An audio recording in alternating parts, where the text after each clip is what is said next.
आज आपल्याला जे लावलेले आहेत व्याख्याते त्यांच्या संदर्भात मी थोडीशी ओळख करून देतो त्यांची. आज आपला दुसरा दिवस आहे विज्ञान पंधरवड्याचा. ऑनलाईन विज्ञान पंधरवडा वर्ष 21वे आपलं चाललेलं आहे. आणि या सगळ्या याच्यामध्ये आपल्याला ज्यांचे व्हिडिओ किंवा ऑडिओ ऑन असतील त्यांनी ते बंद करायचे, म्हणजे आपल्याला ऐकता येईल आणि पाहता येईल. आजचे जे व्याख्याते आहेत आपल्याला लाभलेले प्राध्यापक राजेंद्र दत्तात्रय कदम, हे विद्यानगरचे आहेत आणि पक्षांचे अभ्यासक आहेत. ते रिटायर्ड टेक्निकल टीचर म्हणून त्यांनी काम केलेलं आहे. शिवाजी तंत्रनिकेतन विद्यालय आणि कनिष्ठ महाविद्यालय कोल्हापूर येथे. कराडमध्ये पण त्यांनी काम केलेलं आहे. पण कराडमधल्या डॉक्टर कल्पना चावला विज्ञान केंद्राचे ते संचालक म्हणून काम करतायत. व्हाईस प्रेसिडेंट मराठी विज्ञान परिषद कराड गट जो आहे त्याचे ते व्हाईस प्रेसिडेंट आहेत. पक्षी निरीक्षण त्याचबरोबर आकाश निरीक्षण हा त्यांचा छंद आहे. अनेक त्यांचे फोटोग्राफ्स आहेत. त्याचबरोबर आपत्ती व्यवस्थापनामध्ये त्यांनी चांगलं काम केलेलं आहे. वैज्ञानिक उपकरण निर्मिती आणि इतर गोष्टी याच्यामध्ये ते नेहमी मार्गदर्शन करत असतात.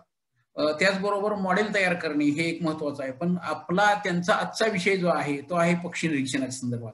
पक्षी कोणत्या प्रकारचे आपल्या परिसरामध्ये असतात आणि त्या पक्ष्यांच्या मध्ये कोणते गुणधर्म असतात, कसे ओळखायचे पक्षी आणि निरीक्षण कशी करायची, त्याचबरोबर पक्ष्यांच्यावर उपचार कसे करायचे हा आपला विषय आहे. आपल्याला शेवटी 10 मिनिटं प्रश्नोत्तरासाठी ठेवलेले आहेत. मी राजेंद्र कदम सर आपल्याकडे एकदा येऊन गेले होते, माग याच्या संदर्भात आले होते. ग्रहण ज्यावेळी लागलं होतं त्या ग्रहणाच्या संदर्भात मार्गदर्शन करण्यासाठी एकदा शाळेमध्ये ते आले होते. मी राजेंद्र कदम सरांना विनंती करतोय की त्यांनी त्यांच्या मार्गदर्शनाला सुरुवात करावी. ओके, नमस्कार सगळ्यांना. बोला. आज आपण जे बर्ड वॉचिंग विषयी माहिती घेणार आहोत त्याचे सुरुवात करताना काही पथ्य आपल्याला पाळावे लागतात. शिवाय आपल्या परिसरात आसपासच्या असणारे बरेचसे पक्षी आपण रोज पाहतो, परंतु ते आपल्याला समजत नसतात की हा कुठला पक्षी आहे आणि आपल्या इथं तो लोकल आपलाच इथला आहे का बाहेरून आलेला आहे. तर त्यासाठी आपल्याला किमान एक प्राथमिक माहिती आणि त्यांच्याशी कशा पद्धतीनं आपण बिहेव करायचं याविषयी थोडीशी माहिती आपण घेणार आहोत. तर आता आपण सुरुवात करतोय पक्षी निरीक्षण. याच्यामध्ये हे का करायचं, तर याच्यामुळं एक छंद तुमचा पूर्ण होतो.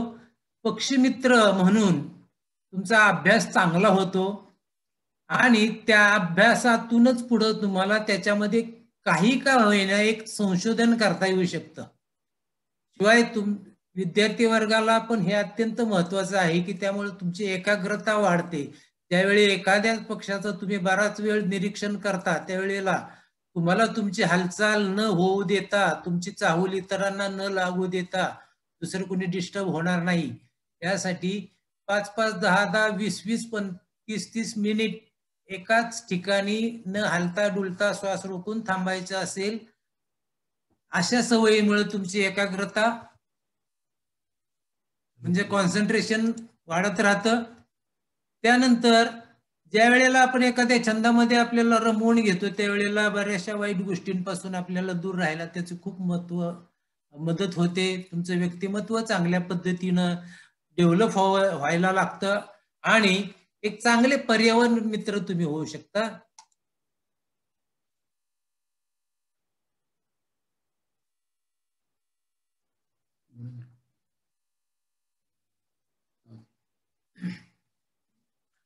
पुढं पक्ष्यांची ढोबळ माहिती घेताना आपल्याला कधीही सुरुवात करता येऊ शकते. म्हणजे त्याच्यासाठी काही खास तुम्हाला वेळ काढायची गरज नाही. तुम्ही अगदी सकाळी आपल्या काही दैनंदिन कामाला जरी बाहेर पडला आणि तुम्हाला एखादा विशिष्ट नेहमीच्या पेक्षा वेगळा पक्षी दिसला तर तुम्ही लगेच त्याचं निरीक्षण करू शकता. त्याला काही तुम्ही काही ठराविक तुम्हाला इक्विपमेंट पाहिजेत, कॅमेराच पाहिजे किंवा दुर्बीनच पाहिजे असंही काही नाहीये. पक्षी पाहण्यासाठी साधारण तुम्ही सकाळी सकाळी किंवा संध्याकाळी या दोन्ही वेळेला का आपल्याला पाहायला मिळतात, तर त्या त्यांच्या वेळा असतात. शिवाय तुम्ही स्वतः त्या पक्षाशी काही हॅबिट्स लक्षात घेऊन तुम्ही त्यांच्याशी कसं बिहेव करायचं ह्याचा हळूहळू आपल्याला एक कल्पना यायला लागते की कपडे कसे घालावेत, आवाज कसा असावा, गोंगाट किंवा हल्लकल्लोळ, गडबड, गोंधळ अशा प्रकारच्या गोष्टीला आपण साहजिकच टाळायला लागतो. त्यांची जे काही वैशिष्ट्य आपल्या नजरेत येतील ते आपण नजरेत नोंद करून ठेवू शकतो. त्या नोंदीची आपल्याला पुढे कधीही गरज पडत असते. शिवाय ह्या पक्ष्यांचं काय निसर्गातलं पर्यावरण हे महत्व आपल्याला लक्षात येतं. पक्ष्यांचं पर्यावरणातलं महत्व म्हणजे पक्षी काही असतात, काही बीजभक्षी असतात. त्यामुळं कीटकांचं प्रमाणात कंट्रोलिंग करण्यासाठी पक्षी फार मदतगार ठरतात.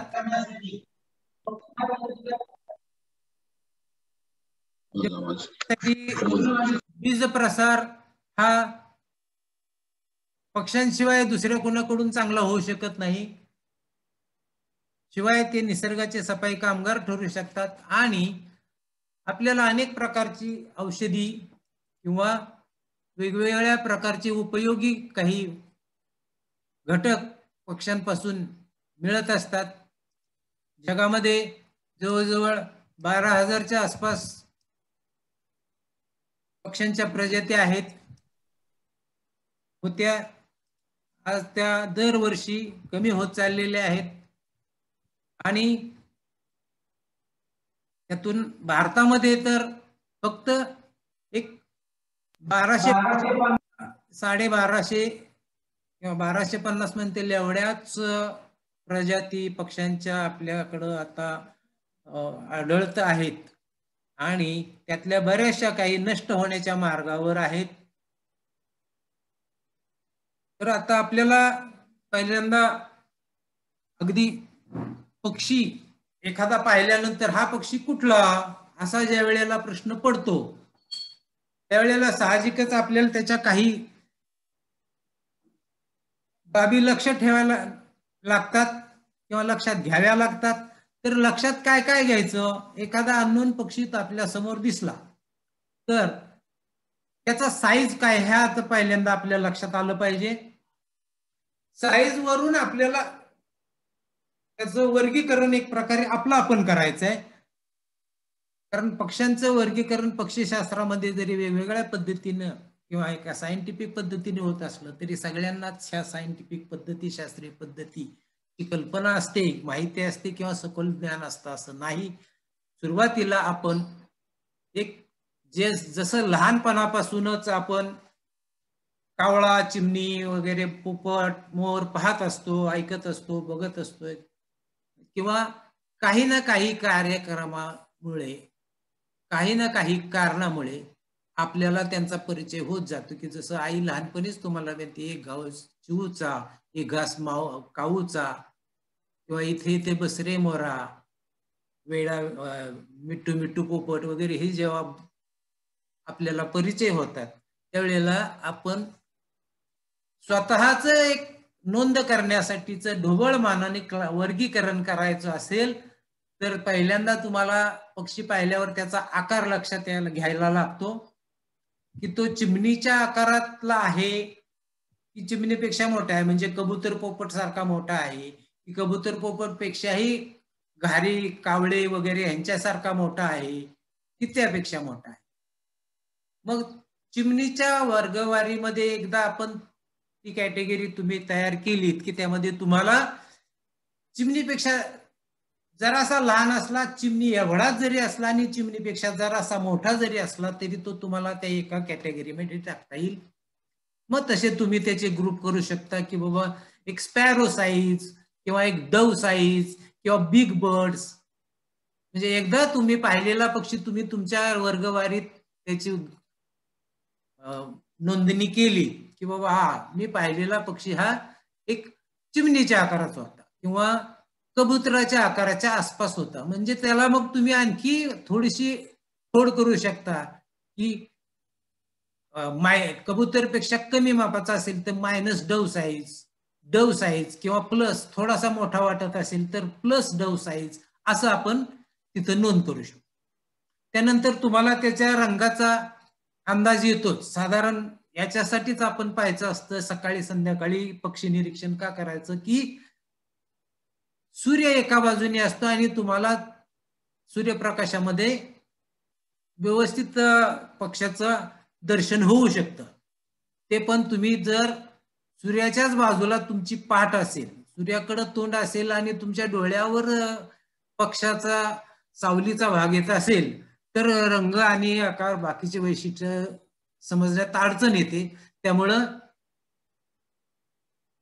व्यवस्थित सकाळी किंवा संध्याकाळी सूर्य कललेला असेल त्यावेळेला आपल्याला त्याच्या सूर्यप्रकाशामध्ये जे काही पक्षावर त्याचा प्रकाश पडणार आहे त्यातून जास्तीत जास्त चांगल्या प्रकारे पक्षी दिसू शकतो आणि मग तुम्हाला त्याचे रंग पाहता येतात. मग तो रंग पाहताना एक पाहायचं की तो पूर्ण पक्षी एका रंगाचा आहे की त्याचे फक्त पंख वेगळे आहेत, बाकीचं शरीर वेगळं आहे किंवा फक्त डोक्याचा किंवा शेपटीचा, अशा पद्धतीने आपण त्याचं आणखी थोडस वैशिष्ट्य नोंदवू शकतो की बाबा फक्त पंखाचा आकारच पंखाचा रंगच काळा होता तेवढा आपण. मग बाकीच्या बॉडीचा रंग कसला होता तर बाबा पांढरा होता किंवा गुलाबी सारखा होता किंवा तपकिरी होता. मग तो झाल्यावर तुम्हाला चोचीचा रंग, चोच कशी होती, काळी होती, लाल होती, व्हाईट होती, पिवळी होती, अशा पद्धतीनं.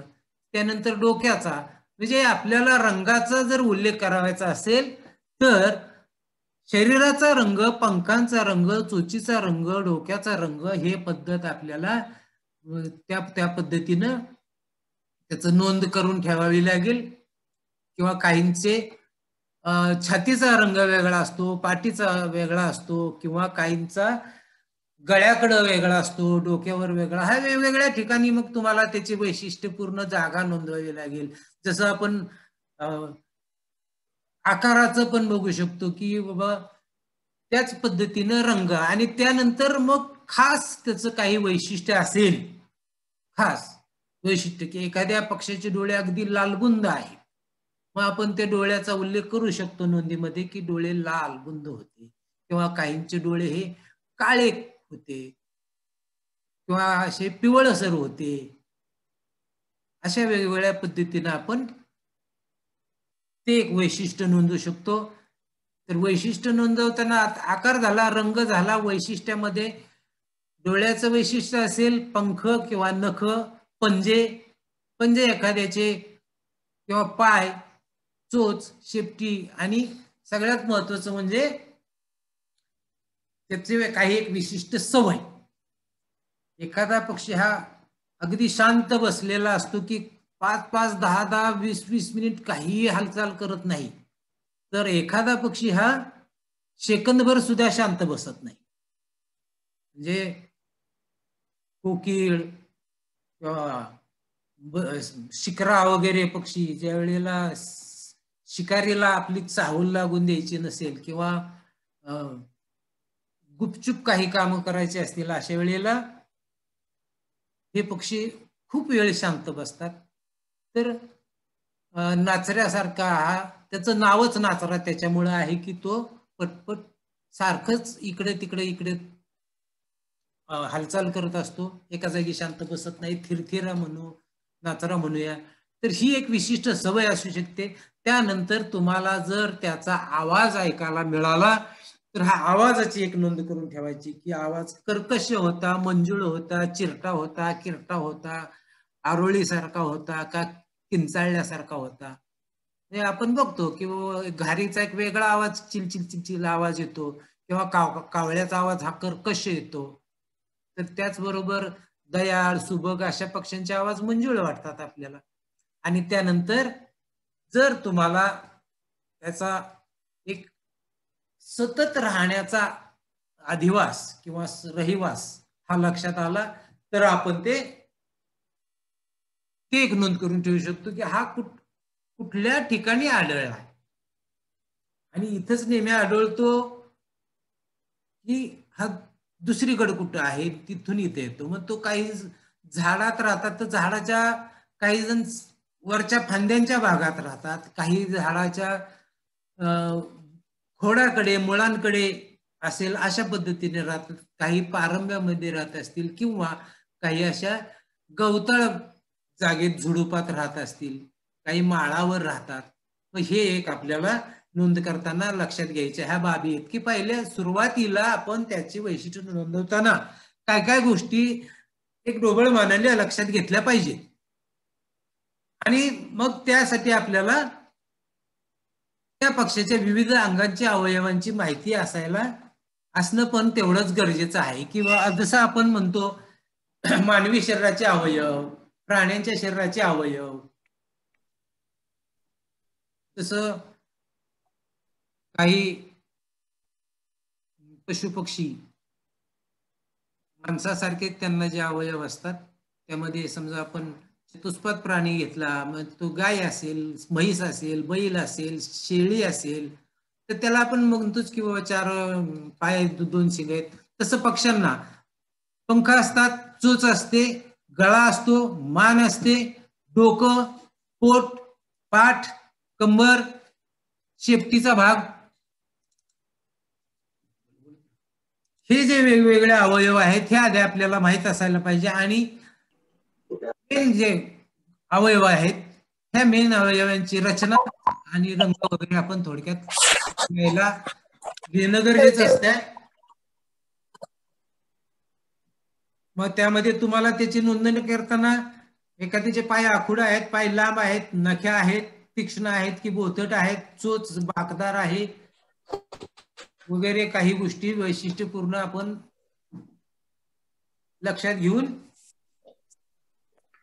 त्या पद्धतीने त्याची नोंदणी तुमच्या नोंदबुकामध्ये करायची. तर नोंदबुक मध्ये कसं करायचं आहे ह्याचं सुद्धा एक तुम्हाला फॉर्म दिला जाईल, तो तुम्ही मिळवू शकता. तुमच्या सोयीसाठी तो दिला जाईल.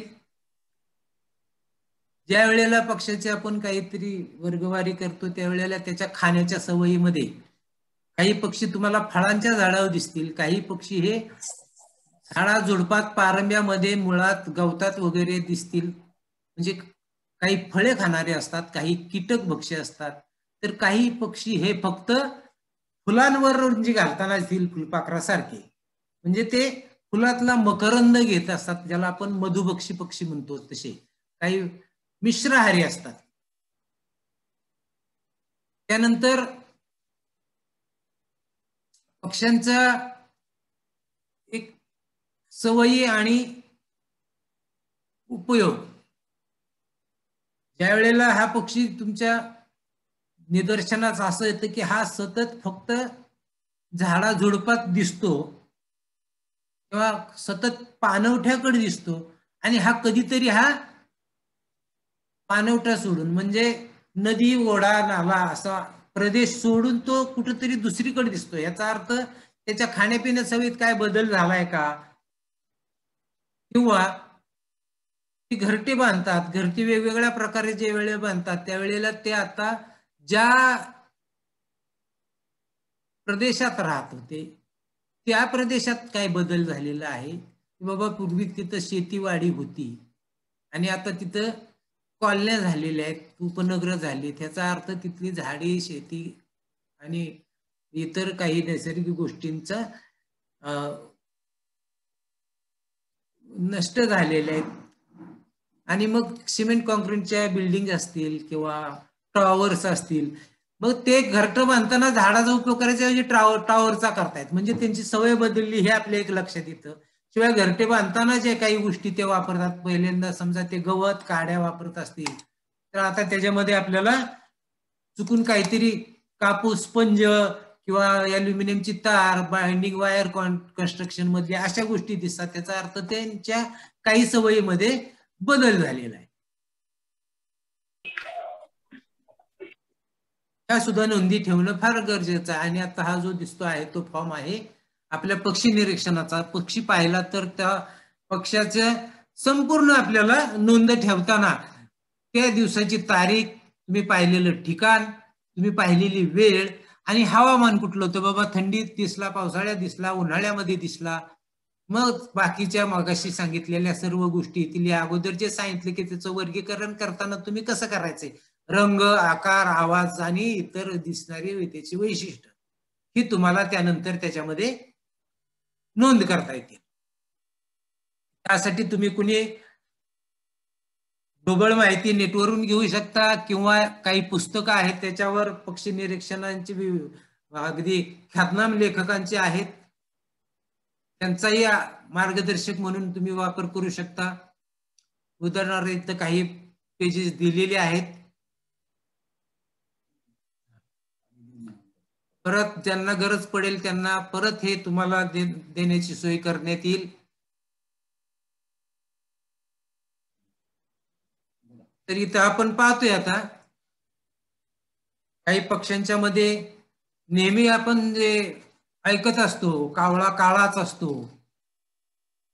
किंवा किंगफिशर सारखा पक्षी ज्या वेळेला आपण पाहतो की त्याच्यामध्ये निळा किंगफिशर असतो, व्हाईट ब्रेस्टेड किंगफिशर असतो, स्मॉल ग्रीन असतो किंवा काळा पांढरा असा असतो ज्याला पाईड किंगफिशर म्हणतो किंवा कावड्या धीवर.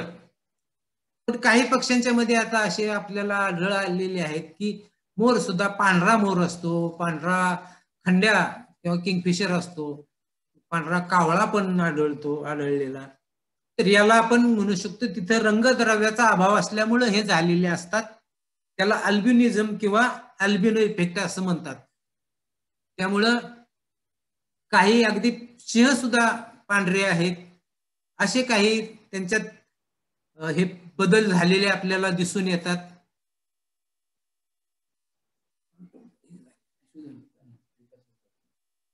त्यानंतर आपल्याला जर खाण्याच्या सवयीवरून बघायला गेलं तर चिमणीसारख्या पक्ष्यांची जी चोच असते याच्यानुसार आपण आणि अशा पक्ष्यांची कुठल्या कुठल्या प्रकारच्या पक्ष्यांची चोच अशी अशा प्रकारची आहे की जे बाबा धान्य किंवा बीजभक्षी ज्याला आपण म्हणू अशा पद्धतीचं खाण्याला उपयुक्त असणारी चोच ही दिसून आल्यानंतर आपण सहजिकच त्याचं आयडेंटिफिकेशन करू शकतो की हा अमुक अमुक प्रकारातला पक्षी असणार.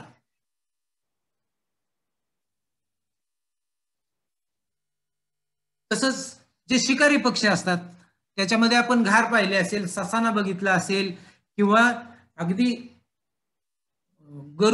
गरुडासारख्याची जी चोच असते ही चोच टोकाला अतिशय अंकुचेदार असते, धारदार आणि तीक्ष्ण असते. तर ती त्यांना शिकारीला शिकार करण्यासाठी किंवा शिकारी जे काही भक्ष्य आहे त्याचं शिकार आहे त्याला फाडून तुकडे करून खाण्यासाठी ज्या चोचीचा उपयोग होतो ती चोच आपल्या पाहण्यात आली की आपण समजू शकतो की हा पक्षी साधारण हंटर बर्ड आहे किंवा मांसाहारी मधला आहे. तर काही पक्ष्यांची चोच आपल्याला लक्षात येईल पातळ अशी काडीसारखी असते परंतु लांबलचक असते. आणि हे साधारण पक्षी फुलावर रुंजी घालणारे असतात, फुलामध्ये चोच घालून फुलातला मकरंद खाण्याचा प्रयत्न करत असतात. त्यासाठी त्यांची सडपातळ निमुळती आणि लांब सडक अशा प्रकारची चोच असते. हे असतात मधुभक्षी पक्षी किंवा नेक्टर ईटर ज्याला आपण म्हणतो अशा प्रकारचे पक्षी. त्यानंतर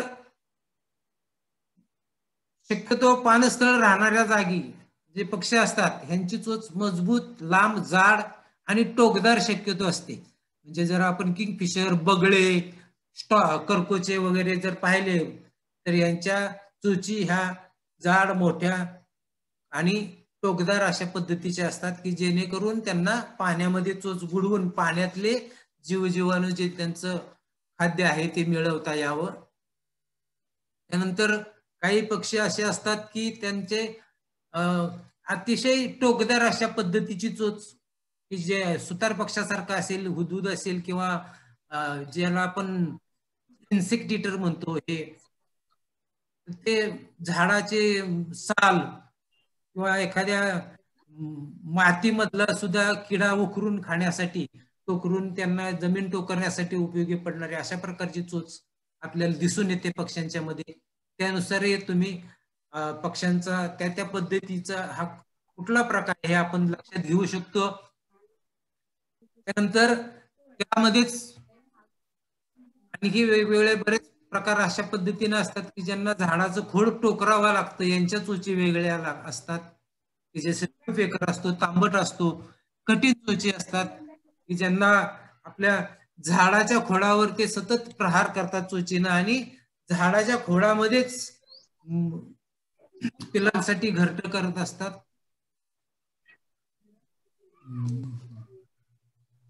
परत ऍडमिट व्हायच्या नंतर मध्ये ब्रेक दिला तर लगेच ऍडमिट नंतर व्हा.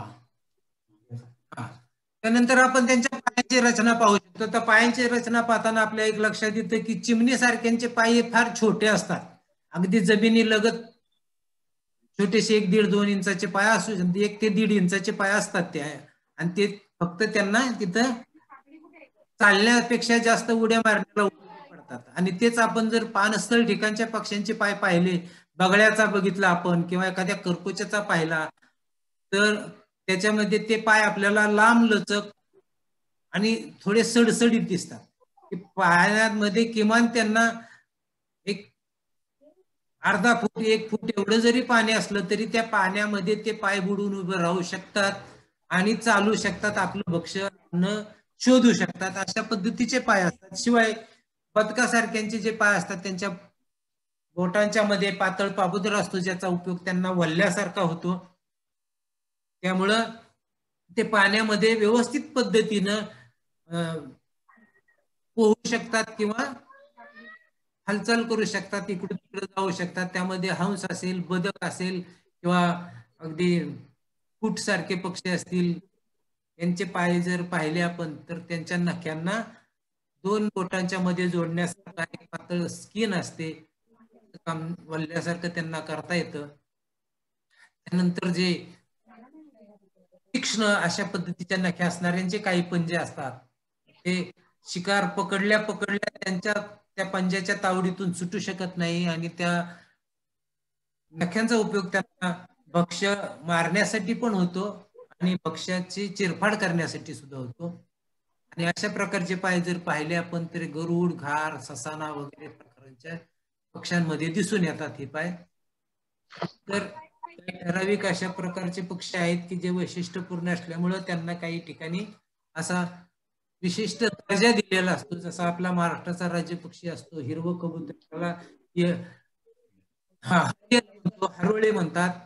येलो फुटेड ग्रीन पीस, पिवळ्या पायाचं हिरवं कबूतर, हे आपल्या महाराष्ट्राचा राज्य पक्षी असतोय. त्यानंतर काही इथे पक्ष्यांची थोडक्यात माहिती की जे आपल्याला तुरळक दिसतात आणि काही नेहमी माहीत पडत नसतं किंवा माहीत नसतं हा पक्षी कुठला आहे. तर हा जो आहे गोल्डन ओरिओल, 2 प्रकारचे पक्षी दिसतात त्याच्यामध्ये. एक असतो पूर्ण पिवळा, ज्याला सुवर्ण चंपक असंही म्हणता येतं, किंवा अशाच पद्धतीचा दुसरा हळद्याचा प्रकार असतो ज्याचं डोकं काळं असतं, त्याला काळटोप हळद्या किंवा ब्लॅक हुडेड हळद्या असं नावाने ओळखलं जातं. त्यानंतर घुबड नावाचा एक जो पक्षी आहे, शक्यतो सर्व पक्षी हे दिवसा वावरणारे असतात, परंतु जे काही निशाचर म्हटलं जाईल किंवा रात्रीचे वावरतात अशा प्रकारचे पक्षी ज्या वेळेला आपण लक्षात घेतो त्यावेळेला आपल्याला हमखास रात्रीचा पिंगळा, घुबड अशा प्राण्यांच्या पक्ष्यांचे आवाज ऐकू येतात. आणि हे पक्षी निशाचर म्हणून आपण त्यांना बोलतो. ते रात्रीच्या अंधारामध्ये भक्ष्य पकडतात आणि निर्वाह करतात. त्यानंतर आपल्या घराच्या आसपास दिसणाऱ्या पक्ष्यांपैकी काही पक्षी इथं जे दाखवत आहेत, साधारणतः सबर्मन एरियात पण बऱ्याच ठिकाणी असतात, माणसांच्या सहवासात येत असतात ते. तर हा जो आहे त्याला चष्मेवाला म्हटलं जातं. ह्याच्या डोळ्याभोवती एक पांढरं गोल वर्तुळ असल्यामुळं त्याला चष्मा लावल्यासारखं दिसतं, म्हणून त्याला चष्मेवाला म्हणतात. ऍक्च्युअल इंग्रजीमध्ये त्याचं नाव आहे व्हाईट आहे. हा चिमणीपेक्षा जरा छोटा पक्षी असतो, साधारण 10 सेंटीमीटर असतो, आणि चिमणीची साईज असते ही 15 सेंटीमीटर असते. असा दुसरा पक्षी हा जो मगाशी सांगितलं की काही पक्ष्यांची चोच जी असते कठीण असते आणि मजबूत टोकदार, तर ही त्यांच्या त्या विशिष्ट वापरासाठी उपयुक्त असते की जेणेकरून त्यांना झाडाच्या खोडामध्ये काष्ट टोकरून टोकरून आपल्या राहण्याचं निवासस्थान करता येतं. त्यामधला हा तांबट सारखा जो पक्षी आहे हा सुतार पक्षासारखाच झाडाला खोडाला खोदून बिळ करून राहणाऱ्यातला पक्षी आहे. याला कॉपर स्मिथ बार्बेट असं म्हटलं जातं. तुम्ही जर कधी शेतातून येता जाता किंवा कुठेही अगदी कामावरून येता जाता ऐकलं असेल, शाळेत येता जाता ऐकलं असेल, किंवा कुठेही फिरत असताना कुठेतरी असा टुक टुक टुक टुक आवाज येत असतो, तर तो ह्या पक्षाचा असतो, ज्याला तांबट किंवा त्याला शेतकरी पुकपुक्याचा असं म्हणतात. पुकपुक्या, कारण त्याचा आवाज पुकपुक सारखा येतो. त्यानंतर दुसरा जो प्रकार आहे हा अंगारक म्हणून जो चिमणीपेक्षा जर असा मोठा लांबीला असणारा पक्षी आहे, त्याचं नाव अंगारक आहे. त्याला इंग्रजीमध्ये मिनिवेट म्हणतात, आणि त्याचा संस्कृतमध्ये विस्फुल्लिंग, कारण हा ज्या वेळेला रंग त्याचा एक नारंगी छातीजवळ असतो आणि पिवळसर होत पोटाकडे कमी होत गेलेला असतो, पण ज्यावेळेला त्या रंगाला एक प्रकारची ब्रीडिंग सीझन मध्येच ब्राईट किंवा ठळक झालेले असतात गडद हे रंग, त्यावेळेला तो अतिशय सुंदर दिसतो, की त्यामुळे त्याचं नाव स्फुल्लिंग. स्फुल्लिंग म्हणजे एक आपण ज्याला ठिणगी किंवा निखारा म्हणू, अशा पद्धतीचं निखार पण त्याला म्हटलं जातं. तो आहे अंगारक. आणि हा जो आहे सेम चिमणी एवढ्या आकाराचा, फक्त एक नर असतो तो हा पूर्ण पिवळा दिसतो आणि एक पंख काळे असतात, पंखांवर एक छोटासा पांढरा डाग असतो, आणि मादी जी असते ती फिकट पिवळसर रंगाची असते. त्याला सुभग असं त्याचं नाव आहे. आयोरा म्हटलं जातं. तर इथं दोन्ही तुम्हाला दिसतील, सुभग, आयोरा, मेल आणि फिमेल. हे पण चिमणीच्याच आकारात. चिमणी साधारण 15 सेंटीमीटर, ह्याची साईज 14 सेंटीमीटर असते.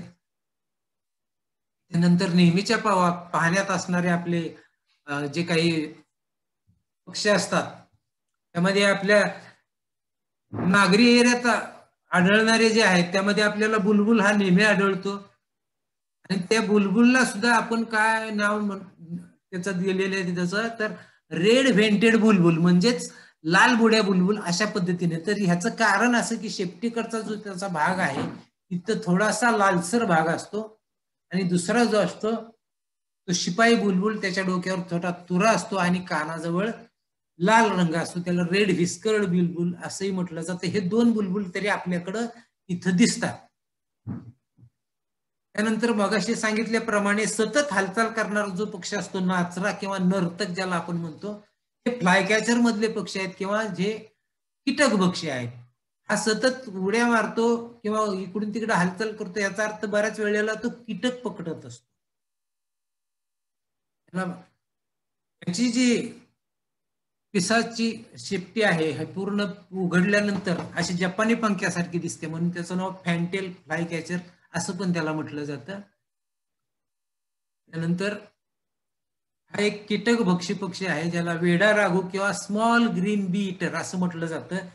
तर त्याची पण चोच आपण व्यवस्थित निरीक्षण करून बघू शकतो की अंकुशीदार, लांब आणि जराशी कडक अशा प्रकारचे आहे. तो पण हवेत उडता उडता कीटक पकडत असतो. त्यानंतर काही जण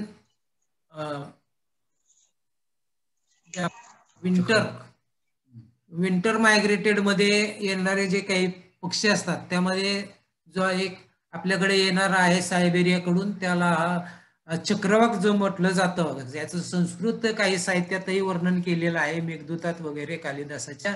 त्यामध्ये चक्रवाक म्हणजेच हा रूढी शेल्ड किंवा ब्राह्मणी बदक असंही म्हटलं जातं. सर्वांना एक सूचना आहे, परत आपल्याला जॉईन व्हायचं आहे.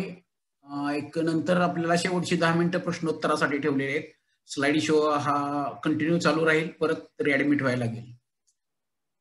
तर हे बदक किंवा ब्राह्मणी बदक, चक्रवाक बदक हे जे आपल्याकडं हिवाळी स्थलांतरित म्हणून विंटर मायग्रेटेड ह्या दिवसात इकडे येत असतं आणि आपल्याकडे नेहमीच दिसणारं जे असतं ते आडई म्हणतात त्याला किंवा हळदी कुंकू बदक. ऍडमिट करायला पहिले जे येतात ते ऍडमिट करून घ्यायचे. हे नवीन आहेत का आता? नवीन नाही, त्याच्यात ऍड होणार आहे.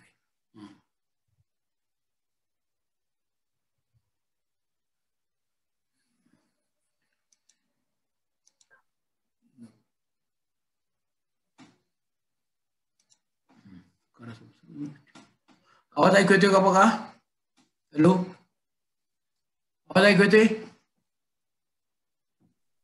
येतोय सर. हा ठीक आहे, येतोय. हा ठीक आहे. तर हे जे आपल्याला नदीच्या ओढ्याच्या कारा विहिरीच्या काठी एखादं झाड असले त्याच्या फांद्यांना लटकलेली घरटी दिसतात, ती सुगरणीची घरटी आहेत हे आपल्याला लक्षात येतं. तर सुगरण म्हणजे काय? हा पक्षी त्याला विवर बर्ड झालं म्हटलं जातं की तो अतिशय सुंदर घरट विणतो स्वतःच्या चोचीनं.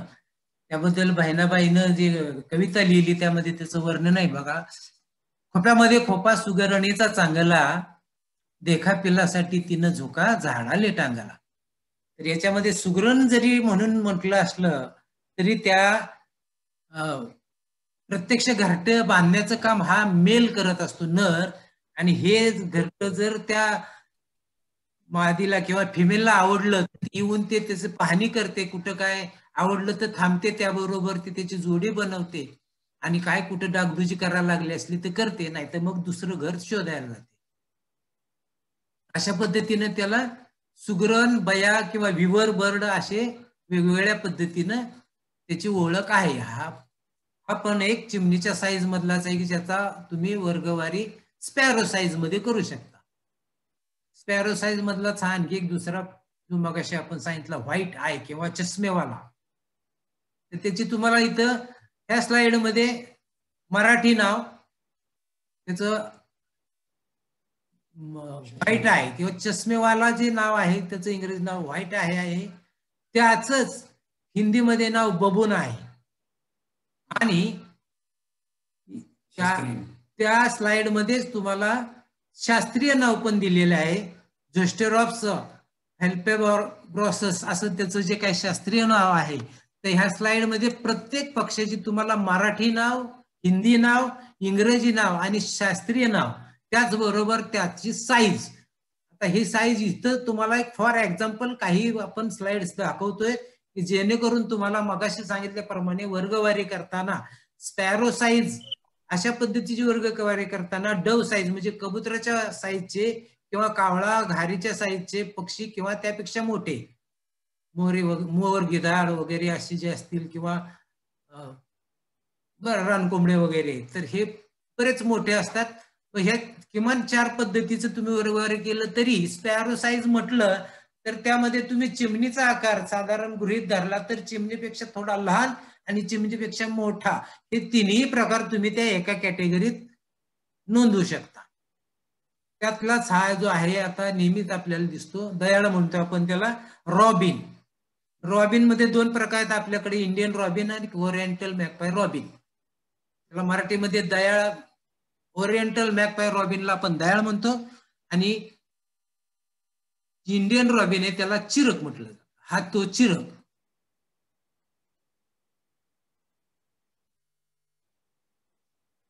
त्यानंतर आता हा जो पक्षी आहे याच्यामध्ये हा जरी तुम्हाला दिसत असला चोचीनं किंवा आकाराने चिमणीसारखा, तरी हा चिमणीपेक्षा बराच मोठा असतो. साधारण 10 सेंटीमीटर तरी मोठा असतो. 20 ते 25 सेंटीमीटर पर्यंतची साईज असते. त्यामध्ये 2-3 प्रकार आहेत. त्यानुसार हा जो आहे ब्लॅक स्ट्रिप्ड जो आहे म्हणजे डोळ्याला त्याला काळी पट्टी लावली असते, त्याला डोळ्याला काळी पट्टी लावल्यामुळे गांधारी सुद्धा म्हटलं जातं. ऍक्च्युअल हा शिकारी पक्षी आहे. मग ह्याला खाटीक पण म्हटलं जातं, कारण हा बेडूक, सरडे वगैरेची शिकार करून झाडाच्या फांदीवर बाबळीच्या काट्यांमध्ये टोचून टोकून ठेवतो आणि त्याचा एक एक अवयव जशी त्याची भूक असेल, जी गरज असेल तसा तो खातो आणि काही भाग शिल्लक ठेवतो. त्यानंतर भिंगरी म्हणून एक पाकोळी किंवा ज्याला आपण स्वालो म्हणतो, अशा प्रकारचे पक्षी नेहमी आपल्याला संध्याकाळच्या वगैरे भिरभिरताना दिसतात, काही सकाळी दिसतात आणि हे बऱ्याच ठिकाणी आढळतात. एखाद्या पुलावरून जाताना पुलाखाली संध्याकाळच्या वेळेला हमखास काही चिमणीसारखे पक्षी भिरभिरताना दिसतात, किंवा शेताकडे गेल्यानंतर सुद्धा शेताच्या आजूबाजूनं, ओढ्या नदीच्या आजूबाजूनं, अगदी काही ठिकाणी तर घरांच्या आसपास सुद्धा, शाळेतल्या भिंती वगैरे ठिकाणी असे छोटे पक्षी भिरभिरताना दिसतात. तर हे सारखे भिरभिरताना दिसणारे पक्षी म्हणून तिला भिंगरी म्हटलेलं आहे. ते भिंगरीलाच म्हटलं जातं, काही ठिकाणी पाकोळी म्हटलं जातं, किंवा तिला इंग्रजी जे नाव आहे त्याचं स्वालो आहे. स्वालो मध्ये आपल्याकडे किमान एक 4-5 प्रकार आढळतात. मग त्यामध्ये एक रेड रंपर स्वालो असेल, वायर टेल्ड स्वालो असेल, किंवा सँड मार्टिन असेल वगैरे, असे बऱ्याच प्रकारचे तुम्हाला भिंगरी इथं पाहायला मिळतात. आणि त्याचं तुम्ही निरीक्षण करून व्यवस्थित नोंद करून ठेवता की जरी तुम्हाला घोळका दिसला 5-50 भिंगऱ्यांचा, तरी त्या सगळ्या एकाच प्रकारच्या आहेत का, याचं आपल्याला पाहता येऊ शकतं. त्यानंतर जी चिमणी आहे ही काही नेहमीच्या परिचयाची आहे, तरी पण त्याचं नाव पण लक्षात घ्या तुम्ही. तिला हिंदीमध्ये गौरैया म्हणतात, इंग्रजी नाव आहे हाऊस पॅरो. आणि त्याची जी काही क्लास आहे त्यांचा, हा क्लास म्हणजे पॅसर डोमेस्टिकस. त्याच प्रकारातले वेगवेगळे छोटे पक्षी आपल्याला आढळतात. आता ह्या दिवसात मुनिया वगैरे बऱ्याच दिसतात. त्यामध्ये सिल्वर बेल मुनिया दिसते, एक स्कॅली ब्रेस्टेड किंवा चित्ती मुनिया ज्याला म्हणतो, किंवा चित्री छाती स्पॉटेड असणारी, ह्या मुनियांचा प्रकार आहे. मनोली म्हणतात मुनियाला. आणि हा चिमणीच्याच आकारातला एक पक्षी आहे प्रिनिया. हा पण आपल्या घराच्या आसपास गार्डन मध्ये वगैरे, कंपाऊंड मध्ये इकडे तिकडं फिरत असताना दिसत असतो. तो पण झुडपातून फिरत फिरत कीटक शोधत असतो. त्याला आपल्याकडं वटवट्या म्हणतात, कारण हा बराच वेळ खूप आवाज करतो बडबड केल्यासारखा, म्हणून वटवट्या म्हणतात. तर हा राखी रंगाचा असल्यामुळे याला राखी वटवट्या म्हणतात. आता इथं तुम्हाला सांगितल्याप्रमाणे लक्षात येईल की ह्याचे डोळे जरा वेगळे आहेत, पिवळे पण नाहीत आणि काळे पण नाहीत, लाल नाहीत, पिवळसर आहेत. हा, तर हा जो आहे हा चिमण्याचाच आकाराचा आहे. याच्यामध्ये आपल्याला 2-3 प्रकार आढळतात. इथं प्लेन प्रिनिया मिळतो, ऍशिप्रिनिया असतो. तर हा राखी वटवट्या म्हणजेच ऍशिप्रिनिया.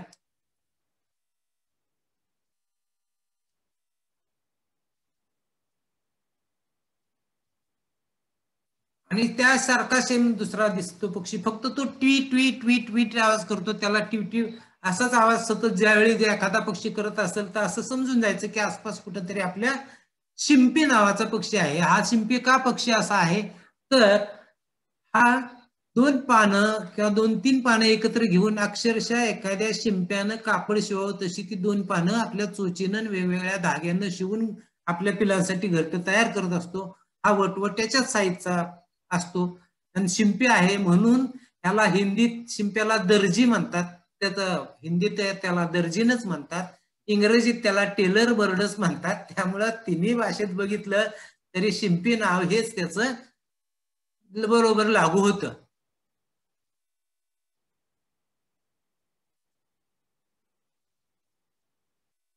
आणि हा जो आहे तो मगाशी सांगितल्याप्रमाणे जे फुलावर सतत रुंजी घालत फिरत असतात, फुलामध्ये चोच घालून त्यातला मकरंद पिण्याचा प्रयत्न करतात, त्याला नेक्टर इटर किंवा मधुपक्षी असा पक्षी त्याला म्हटलं जातं. फुलचुकी म्हटलं जातं, मधुपक्षी. पण त्याला मराठी नाव आहे शिंजीर नाव आहे, किंवा त्याला सूर्यपक्षी पण म्हटलं जातं. आणि इंग्रजीमध्ये त्याचं नाव आहे सनबर्ड. ह्या सनबर्ड मध्ये 2 प्रकार आपल्याला सतत इथं आढळतात. त्याच्यामध्ये एक पूर्ण काळा जांभळा असतो त्याला आपण पर्पल सनबर्ड म्हणतो, आणि एक पंचरंगी किंवा किरमिजी रंगाच्या अशा प्रकारचा असतो, त्याला पर्पल रंपड सनबर्ड म्हटलं जातं. दोन्ही साईज दोघांची सारखीच असते, जांभळा सिंजीर आणि पर्पल रंपड सिंजीर किंवा किरमिजी सिंजीर किंवा पंचरंगी सिंजीर हे दोन्ही जवळजवळ सारखेच असतात आणि दोघांच्याही फिमेल साधारण सारख्याच दिसतात. हे एकाच वर्गातले पक्षी आहेत. आता आपल्याला एकच करायचं की एवढं सगळं करत असताना हे फक्त तुम्हाला एक फॉर एक्झाम्पल जे काही पक्ष्यांचे स्लाइड दाखवल्या, एक नॉमिनल माहिती, प्रोडक्ट माहिती असावी ह्या पद्धतीने दिलेली असली तरी ज्या वेळेला आपण हॉबी म्हणून करतो किंवा त्याचा अभ्यास करायचा असेल त्यावेळेला काही गोष्टी आपल्याला लक्षात ठेवायलाच लागणार आहेत. की पक्ष्यांचा नुसताच आपल्याला अभ्यास करून चालणार नाही, तर पक्ष्यांचं संवर्धन पण कसं होईल ह्या पद्धतीनं पाहण्यासाठी आपल्याला त्यांच्याविषयी काही गोष्टींचं कटाक्षानं पालन करावं लागणार आहे. पशुपक्ष्यांचे शिकार करणाऱ्यांना आपल्याला सांगावं लागलं आढळलं की बाबा हे करणं चुकीचं आहे. शिवाय ते वन्यजीव प्राणी संरक्षण कायद्याखालचा तो गुन्हा सुद्धा आहे. शिवाय त्यांची अन्न साखळी ही आपण आबादी जास्तीत जास्त राहील इकडे लक्ष दिलं पाहिजे आणि संकटग्रस्त पक्ष्यांना मदत करणं हे आपलं काम आहे. कारण पक्षी आहेत तर पर्यावरण आहे, जंगल आहे. पक्ष्यांशिवाय परागीभवन होत नाही, पक्ष्यांशिवाय बीज प्रसार होत नाही, पक्ष्यांशिवाय कीटक नियंत्रण होत नाही. सुंदर पक्षी जर नसतील तर सगळ्याच गोष्टीवर त्याचा परिणाम होणार, निसर्ग साखळी तुटत जाते. आता इथं जे पक्ष्यांचे दाखवले मगाशी आपल्याला सांगण्यात आलं की कुठेतरी नदीच्या काठी एखादं झाड असतं आणि त्या झाडावर अशी तुम्हाला घरटी टांगलेली दिसतात. जी सुगरणीची घरटी असतात ती अशा पद्धतीनेच बांधलेली नेहमी दिसतील की पाण्यावर गेलेल्या फांदीलाच ती लटकलेली दिसतात बऱ्याच वेळेला. कारण हे अत्यंत सेफ, त्यांना सुरक्षित अशा पद्धतीचं अधिवास असेल अशा पद्धतीचा विचार करून त्यांनी ते बांधलेलं असतं. त्यानंतर पाकोळी भिंगरी म्हणून जो काही मगाशी पक्षी आपण बघितला सांगितला, तर तो असा पुलाच्या खाली एखाद्या देवळीच्या मंदिराच्या कळसाच्या आतून ज्या काही उंच जागा आहेत जिथं कुणाचा एक डिस्टर्ब होणार अशा ठिकाणी दगडी भिंतींना पण ते अर्धा बाऊल कापून बसवल्यासारखं मातीचं आपली लाळ मिसळून आणि चिखल माती लिंपून तयार केलं अशा पद्धतीचं घरटं तयार करतात. त्यानंतर काही पक्षी असे आपल्या इमारतींमध्ये करतात की जिथं दगड निघाला असेल, विटा वगैरे निघाले असतील किंवा छोटस त्यांना घर करण्या इतकी मोकळी जागा असेल, कौलांच्या खाली जागा असेल, तर तिथं सुद्धा काही पक्षी घरटी करतात. त्यामध्ये पोपट असतात किंवा साळुंक्या असतात, कधी कधी किंगफिशर किंवा हुदहुद अशा प्रकारचे पक्षी अशा ठिकाणी घरटी करतात. आणि काही पक्षी जे मगाशी सांगितलं शिंपी, वटवट्या, बुलबुल हे पक्षी झुडुपातच घरटी करतात आणि मग तिथं ते पाण्याचा, गवताच्या काड्यांचा वगैरे आता सहाय्य घेतात आणि त्या पद्धतीची घरटी तयार करतात. त्यानंतर काही घरटी अशा असतात की त्यामध्ये कालानुरूप बदल झालेले असतात. मग सांगितल्याप्रमाणे सुतळी वगैरे, तुमच्या सायकलच्या सीट मधला स्पंज सुद्धा काही पक्षी काढून येतात की पूर्वी जे काही पिलांसाठी मऊ बिछाना तयार करायचा असेल आता त्यांना स्पंज सुद्धा उपलब्ध होतो. त्यामुळे ते तुमच्या घरगुती वस्तू सुद्धा अलीकडे पक्षी वापरायला लागलेले. त्यानंतर काही पक्षी असे खडकात सुद्धा करतात घर किंवा सुतार. आणि मगाशी तांबट सांगितला, तो तांबट नावाचा प्रकारचा पक्षी जो आहे तो इथं झाडाच्या बुंद्यावर चोचीनं टोकरून आपल्याला लाकडात खोदून बीळ करताना दिसतो आहे. आणि त्यामुळे त्याची चोच तुमच्या लक्षात गेली, त्याची चोच कशी आहे. तर हे जे पक्षी त्याला हिंदीमध्ये कट फोडवा पण म्हणतात. कट म्हणजे हे एक लाकूड काष्टचा तो प्रकार झाला. आपण काठीला काठी म्हणतो, ती सुद्धा काष्टच्या मुळे अपभ्रंशित झालेला शब्द आहे. त्याचा कट फोडवा हा सुतार पक्षालाही जो शब्द वापरला जातो ह्याचा अर्थ तो काष्ट फोडणारा किंवा लाकडामध्ये, खोडामध्ये, झाडामध्ये खोदून बीळ करणारा आहे. आता हे पक्ष्यांच्या बाबतीत आपल्याला काही मुद्दाम माणसाच्या काही घातक सवयी त्याला ज्या पक्ष्यांना जीवावर उठण्यासारख्या किंवा त्याच्या जीवाशी खेळ होण्यासारख्या असतात. त्यामध्ये आपण बघतो की बऱ्याच जणांच्या अलीकडे ते पतंग वगैरे उडवताना मांजासारखा दोरा वापरतात आणि मग त्या मांजामध्ये काही असे पक्षी अडकतात आणि त्या पक्ष्यांचा विनाकारण जीव जातो. त्याला आपली सुटका करून घेता येत नाही. सुटका करायच्या धडपडीत त्याचे जास्तीत जास्त ते मांजा त्याच्या शरीराला काचत जातो आणि त्यामध्ये जीव जातो. काहींनी सुटका झाली तरी ते इतके जखमी झालेले असतात की त्यांचा बराचसा उपचार करून त्यांचे म्हणजे जगण्याच्या जिवंत राहण्याचे खूप प्रयत्न करावे लागतात. तरी पण काही जगतातच असं नाही. शिवाय काही फक्त पक्ष्यांनाच त्याचा त्रास होत नाही. गाडीवरून, दुचाकीवरून, सायकलवरून जाणाऱ्या लोकांना, मुलांना कुठेतरी एखाद्या लाईटच्या खांबांच्या तारांमध्ये लोंबकळणारा दोरा असतो, झाडांच्या फांद्यात लोंबकळणारा दोरा असतो की जो पतंगाच्या पासून तुटून मांजाचा दोरा हा असाच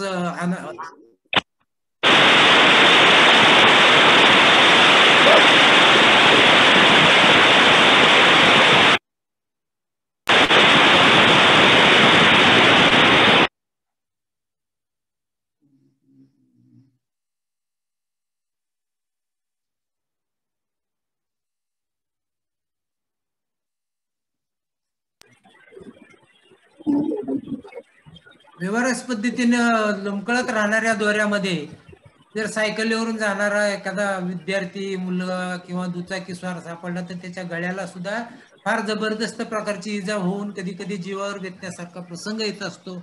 त्या काही आपल्या घातक सवयी आहेत. त्याच्यामध्ये काही अशा आहेत की च्युइंगम खाऊन, इथं आपल्याला दिसेल की च्युइंगम खाऊन काही जण टाकून देतात. ते जणू काय ब्रेड भात आहे वगैरे म्हणून पक्षी खायला जातात. ते त्यांच्या चोचीमध्ये ते रबरासारखं डिंकासारखं अडकून बसतं किंवा त्यांच्या नंतर त्यांना तोंड हलवता येत नाही, उघडता येत नाही, मिटता येत नाही आणि मग त्याला अन्न पाण्या वाचून, भुके वाचून ते तडफडून त्यांना प्राणाला मुकावं लागतं. अशा काही माणसांच्या आपल्या घातक सवयी आहेत. त्याच्याला आपण पायबंद घातला पाहिजे किंवा जास्तीत जास्त किती कसं टाळता येईल हे आपलं पाहणं आपलं काम आहे. त्या दृष्टीने पण प्रबोधन, जाणीव, जागृती व्हायला पाहिजे. तिकडे लक्ष दिलं पाहिजे. त्या पद्धतीनं आपण जे काही प्लॅस्टिक वापरतो, कधी त्यांना त्यात खाण्यासारखी वस्तू दिसते म्हणून ते चोच मारतात. ते त्यांच्या गळ्यात चोचीत अडकून पडतात किंवा दाढी करून एखादं ब्लेड टाकलं त्यामध्ये सुद्धा कशाची तरी चोच अशी अडकून पडते आणि मग त्यांचं खाण्यापिण्या वाचून फक्त भुकेनं, उपासमारीनं मृत्युमुखी पडतात. नवनिर्मित घातक कारणं जरी असली तरी ही अनावश्यक अतिशय हलगर्जीपणामुळं त्यातून निर्माण झालेली कारणं असतात ही. त्यामुळं ह्याच्यावर आपल्याला टाळता येणं गरजेचं आहे. शिवाय उन्हाळ्याच्या दिवसात बऱ्याच माणसांना जसा उष्माघात होतो तसा पक्ष्यांनाही उष्माघात होत असतो. आपल्याला कावळ्याची गोष्ट माहित असेल किंवा माठामध्ये पाणी असतं, तो दगड टाकून टाकून पाणी वर आणून पितो, पण आता त्या माठात पाणी सुद्धा राहिलेलं नाही. त्यामुळं आपल्याला जेवढं करता येईल तेवढं करता येणं पक्ष्यांसाठी अगत्याचं आहे. आता उन्हाळा चालू होतोय तर सर्वांनी हे पण काळजी घ्यायला काही हरकत नाहीये. त्यानंतर हे बाकीचे दुष्परिणाम आपल्याला माहीतच आहेत की जंगलतोडीमुळे काय होतंय की जंगल तोडतो आपण, आपल्या सुविधा वगैरे करतो, पण काही दिवसांनी आज जसं मी तुम्हाला स्लाइड शो दाखवतोय, आज काही पक्षी तुम्हाला जाता येता दिसतात, गार्डन मध्ये दिसतील, शेतात दिसतील, कुठेही रस्त्याने जाता दिसतील, पण त्यांची संख्या आता तरी मी बघतो गेल्या 10 वर्षात जवळजवळ 35 ते 40% पक्षी कमी झालेले आहेत. आणि असंच करत राहिलं तर काही दिवसांनी आपल्याला फक्त ते फ्लेक्सवर, पोस्टरवर किंवा चित्रातच पाहायला मिळतील आणि झाडच नसली तर मग आपल्याला प्राणवायू पण मिळणार नाही. जसं आपण आज बिस्लेरी सारखं मिनरल वॉटर पितो तसं आपल्याला ऑक्सिजनसाठी सुद्धा सिलेंडर घेऊन पाठीवर फिरायची वेळ येईल. त्यानंतर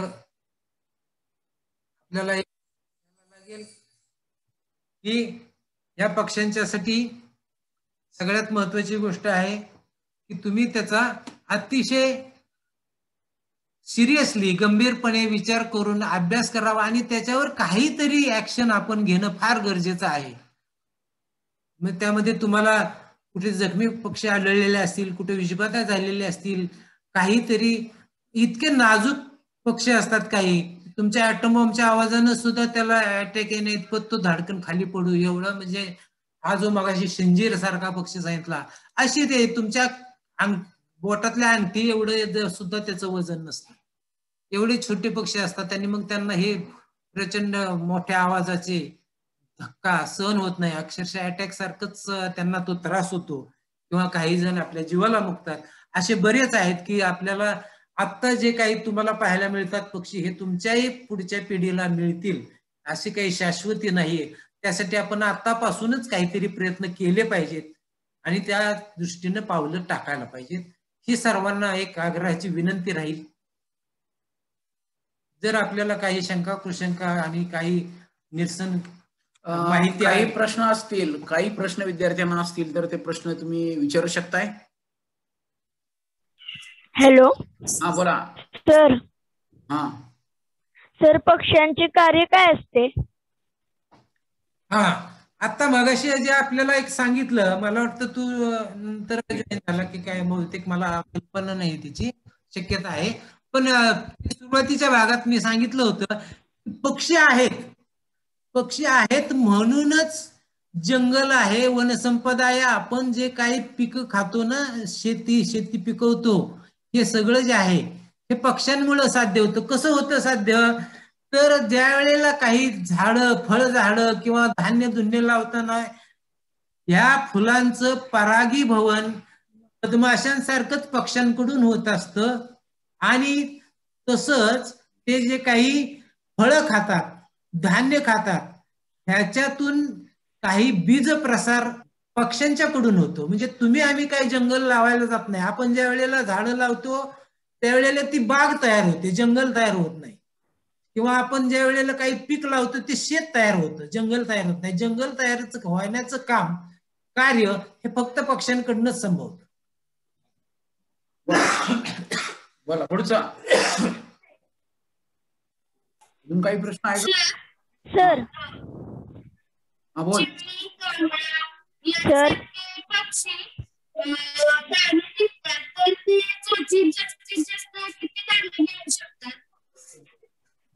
किती वर्ष जगतात?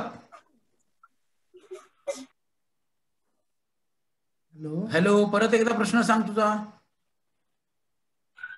सर, चिमणी, करडा यांसारखे पक्षी दाणे खातात, तर ते जास्तीत जास्त किती दाणे घेऊ शकतात?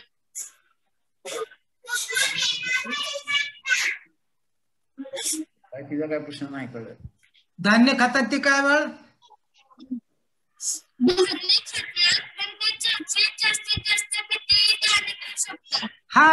अरे ते धान्याच्या आकारावर आहे ना बाळा.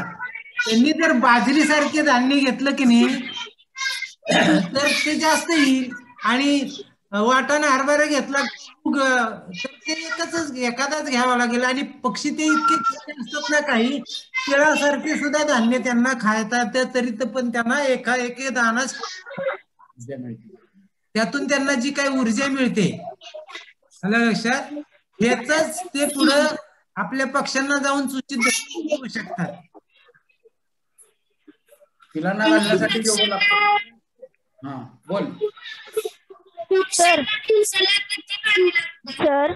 हा, पाणी किंवा होय सांगतोय, पाणी किंवा अन्न त्यांच्या आकारावर अवलंबून आहे. ते कोणत्या काळातले आहे त्यावर अवलंबून असतं. सर. हा, सर. हा बोल. सर, तांबट पक्षी झाडात होल करूनच का राहतो? हा, आता हे काय पक्ष्यांची का नाही काही विशिष्ट सवय असतात. त्यांचं राहणीमान, त्यांचं खानपान आणि त्यांच्या जो काही एक जीवन जगण्याची सहज प्रवृत्ती, किंवा जसं आपण काय म्हणतो माणूस कसा आहे, काही शाकाहारी आहे, काही मांसाहारी आहे, काही मिश्राहारी आहे. तसे जे काही पक्षी आहेत, हे पक्षी सुद्धा जे खाद्य खातात त्या पद्धतीनं त्यांचा रहिवास सुद्धा बऱ्याच वेळेला तशा पद्धतीचा असतो की ते सुद्धा कोणाचं भक्ष्य असतात आणि ते कोणाला भक्ष्य करत असतात. मग जास्तीत जास्त सुरक्षित कसं कुठं राहता येईल ह्याचा विचार करून ते आपला रहिवास ठरवत असतात. आणि झाडाचं खोड असं आहे की तांबट, हुदहुद, सुतार हे पक्षी काय करतात, त्या झाडाची, वडाचं झाड असेल किंवा एखादं असं जाड सालीचं झाड, त्या साली टोकरून त्याच्यात असणारे किडे मोकडे भुंगे, काही किडे त्या झाडाच्या ह्याच्यात पण असतात आतमध्ये पोकळी, तर ते सुद्धा टोकरून त्यांना त्याचं अन्न मिळत असतं आणि पिल्लांना अतिशय सुरक्षित अशा पद्धतीचं ते घर मिळत असतं. ओके, पुढे अजून कोणाला सर काही लोक बोलतात ना वटवाघळाचं तोंड पाहू नये. एक लक्षात घ्या, कुणाचं इथून पाहिल्यानं वाईट होत कुणाचं घुबड असो, वटवाघळ असो किंवा काही असो, कावळा असो, प्रत्येक प्राणी आपल्या सृष्टीत अतिशय महत्वाचा घटक असतो. आपण जेवढे महत्वाचे तेवढेच तेही महत्वाचे असतात. त्यामुळं कुठलाही असा पक्षी नाही, प्राणी नाही की ज्याला पाहिल्यावर काहीतरी अशुभ आहे वगैरे, काही गैरसमजुती असतात. आता वटवाघळासारखा म्हणजे तो ऍक्च्युअल पक्षात मोडत नाही, वटवाघूळ हा सस्तन प्राणी आहे, लक्षात. तर तो जरी भाग असला तरी पुन्हा कुठल्या पशु पक्षाला पाहून शुभ अशुभ असं काही नसतं, काही गैरसमज असतात, ते इतर लोकांच्या मुळे दृढ होतात. पुढे सर सर सर पक्ष्यांमधील जे फिमेल असतात ते आपण कसे ओळखायचे? अतिशय चांगला प्रश्न आहे की सर्वसाधारण पक्ष्यांमध्ये मेल हा थोडा आकर्षक दिसतो. मोर कसा दिसतो? मोराला पिसार आहे, चांगले झळझळीत चकमकीत आकर्षक रंग आहेत आणि लांडोरीला तशा प्रकारचे आकर्षक पंख नाहीयेत. तसंच जर आपण पाहिलं, मग अशी सुबकचं एक जोडपं दाखवलं. सुबक हा खूप छान दिसतो, पिवळा सोनेरी हळदी कलरचा. त्याच्या फिमेलचा कलर हा थोडा फिकट असतो. तो का फिकट असतो?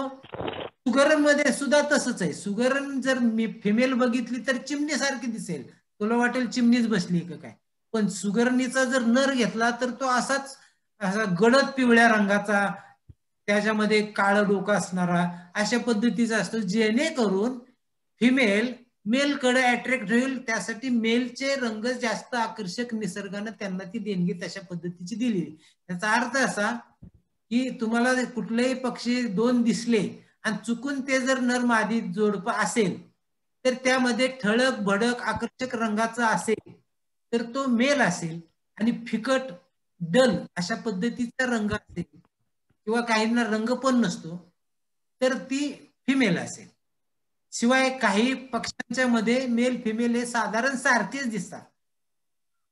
ठीक आहे. खंदारे, मग कोण आणखी कोण आहे? Yes sir. प्रश्न असतील तर विचारा, कुणाला काही प्रश्न असतील तर. नाहीत सर. ठीक आहे. सर बोला सर. बोला सर. पक्षी आपल्या पिल्लांना जन्म देतात, ते आपल्या पिल्लांना सोडून जातात का? प्रत्येक पशु पक्षी आपल्या पिल्लांना ठराविक काळापर्यंतच सांभाळतात. म्हणजे ते पक्षी असेल छोटा, तर तो आपल्या पाया उभा राहतोय का, त्याला पंख फुटली का, तो उडू शकतो का, स्वतःचं अन्न मिळवू शकतो का, तेवढीच क्षमता निर्माण झाली की ते पिल्लं आणि सोडून स्वतंत्र होतात. आई वडील त्यांना सोडून जातात किंवा पिल्लं आई वडिलांना सोडून जातात. प्राण्यांचंही तसंच असतं. माणसाच्याच पिल्लाला जरा जास्त काळ सांभाळायला लागतं. ती निसर्गात सर मग आपल्याला मोराचे पिल्ले का दिसत नाहीत लहान असताना? दिसतात, तुम्ही बघत नाही, ते तुम्हाला आढळत नाही. निरीक्षणाचा कार्यक्रम त्यासाठी आहे की तुम्ही निरीक्षण कसं करावं, कुठं करावं, कधी करावं, निरीक्षण करताना काय काळजी घ्यावी, ह्या सर्व किती लांब किंवा आपण काय काळजी त्या बाबतीत घ्यावी. सर पक्षी दिशा कशा ओळखतात? दिशा कशा ओळखतात? हॅलो, सांगते ते जरा शांत. अरे कळलाय प्रश्न कळला, जरा डिस्टर्ब कमी होऊ दे. पक्ष्यांच्याकडं निसर्गदत्त एक देणगी असते त्यांना चुंबकीय क्षेत्राचं सुद्धा ज्ञान होत असतं. आणि सगळ्यात महत्वाची गोष्ट आहे की माणूस जसा जमिनीवरून चालतो, इतर पशु जसे जमिनीवरून चालतात तसे पक्षी हे किमान 2-3 मजले उंचावरून आकाशातून खाली जमिनीकडे बघत असतात. त्यामुळं त्यांना त्या बऱ्यापैकी नकाशा जमिनीचा हा लक्षात येत असतो. आणि त्यांना दिशा कळत असते, सूर्यप्रकाश किंवा इतर गोष्टी. दिशा सगळ्यांनाच कळते, पक्ष्यांनाही दिशा कळते, प्राण्यांनाही कळते, सगळ्यांना कळते. जिकडनं सूर्योदय होतो, जिकडं सूर्यास्त होतो, याच्यावरून जवळजवळ सगळ्यांना ती दिशा ज्ञान होत असते. ठीक आहे, आपला आजचा कार्यक्रम संपतोय. मी राजेंद्र कदम सरांचं अत्यंत आभारी आहे की त्यांनी गेले दोन सेशन म्हणजे 40-40 मिनिटाचे जवळजवळ 2 सेशन त्यांनी आपल्याला मार्गदर्शन केलेलं आहे. इतर वेळीही ते आपल्याला उपलब्ध असतील. युट्यूबवर पण तुम्ही त्यांचे हे बघू शकता, फेसबुकवर बघू शकता. त्याचबरोबर इतर जी काही माहिती त्यांनी सांगितली, त्यांची फोटोग्राफी चांगली आहे, त्यांच्याकडे 1-2-3 कॅमेरे आहेत, दुर्बीण आहे. आणि आम्ही एकत्रित अनेक वेळा ह्याच्यामध्ये जात असतो की आणि कलेक्शन फोटोंचं असेल, पोस्टरचं, चित्रांचं आणि इतर गोष्टींचं ते त्यांच्याकडे चांगल्या पद्धतीनं आहे. तर मी विद्यालयाच्या वतीनं, विज्ञान पंधरवड्याच्या वतीनं त्यांचा आभारी आहे. तुम्हाला जर पक्ष्यांविषयी माहिती घ्यायची असेल तर किमान एक साधारण कराड परिसरातील पक्षी म्हणून तुम्ही सर्च केलं फेसबुकवर किंवा गुगलवर सुद्धा काही पक्ष्यांची माहिती टाकली तर तुम्हाला तिथं मी टाकलेल्या पक्ष्यांची माहिती आढळेल. तुम्ही तिथं सर्च करू शकता किंवा फेसबुकवर सुद्धा कराड परिसरातल्या पक्ष्यांची माहिती सर्च केली तर तुम्हाला ते मिळू शकते.